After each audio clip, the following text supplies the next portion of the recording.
Hello to you guys, welcome back to my channel. Today I'm again in my village, but I decided to record this video because really these news are very disturbing. So it is called India slams US after Trump raises tariff to 50% on Indian imports.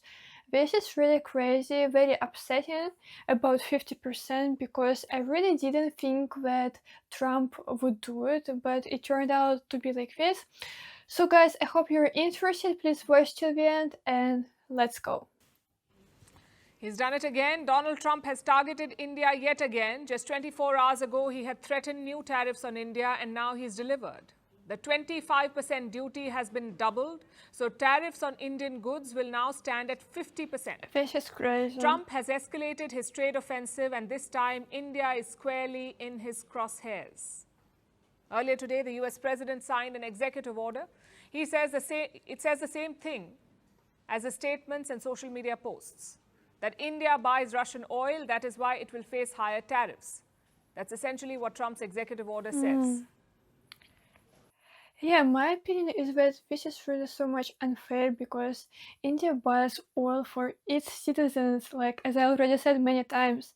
And why do you target India exactly? Why not other countries, right? We all know that not only India buys Russian oil. So this is again just hypocrisy, and I don't know what to say about it, really. Now, these tariffs will take effect in September. In September. And what happens to goods which are already in transit? They will be exempted. Let me put this in context. Does this new tariff apply to all Indian exports? The answer is no. There are some exemptions, like goods required for US national security, semiconductors and related electronics. Very Exports like pharma, steel and aluminium, they've all been exempted from the higher tariff because the US needs them. But beyond these goods, most Indian exports will be impacted. And remember, the US is India's largest export market. Bilateral trade last year crossed $130 billion. So this 50% import tax is not just a tariff, it's a penalty. And it's driven by politics, not trade. Right. In fact, the order goes further. It also targets indirect imports. Indirect? So if goods are routed through a third country, they will still face tariffs. There is no workaround. Basically, Donald Trump is turning up the heat. He's punishing India for buying Russian oil. This is so unfair. New Delhi has stood its ground. A short while back, India issued a statement. It came from the Ministry of External Affairs. I have a copy of the statement. This is what it says. The United States has in recent days targeted India's oil imports from Russia. We have already made clear our position on these issues, including the fact that our imports are based on market factors and done with the overall objective of ensuring the energy security of 1.4 billion people of India.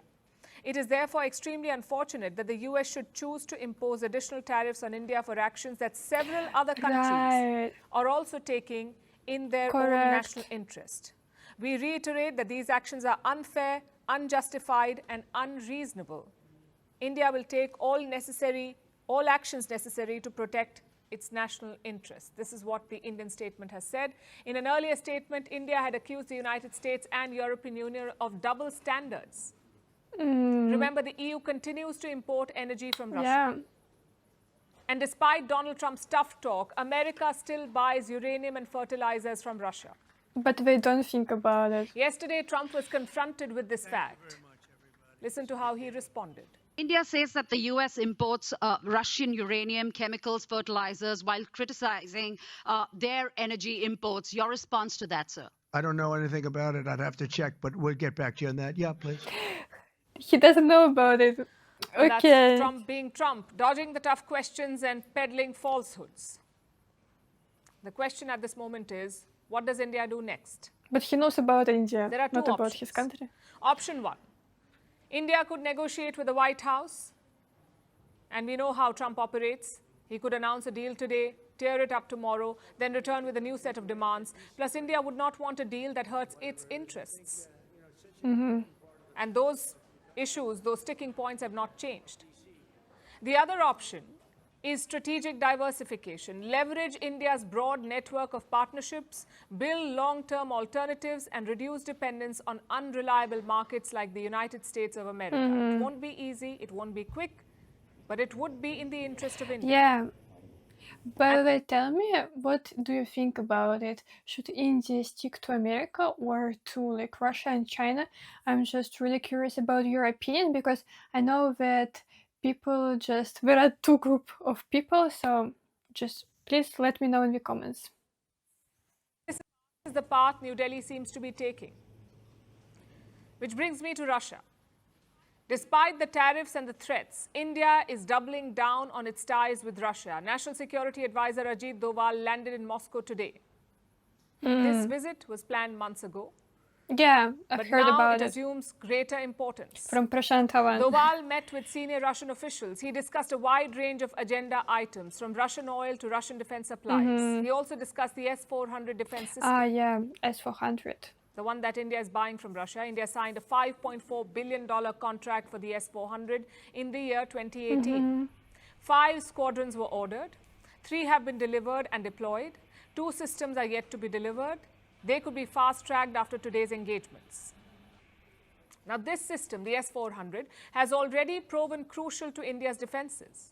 Of course. In May this year, during Operation Sindoor, the S-400 reinforced India's aerial defenses against Pakistani missiles and drones.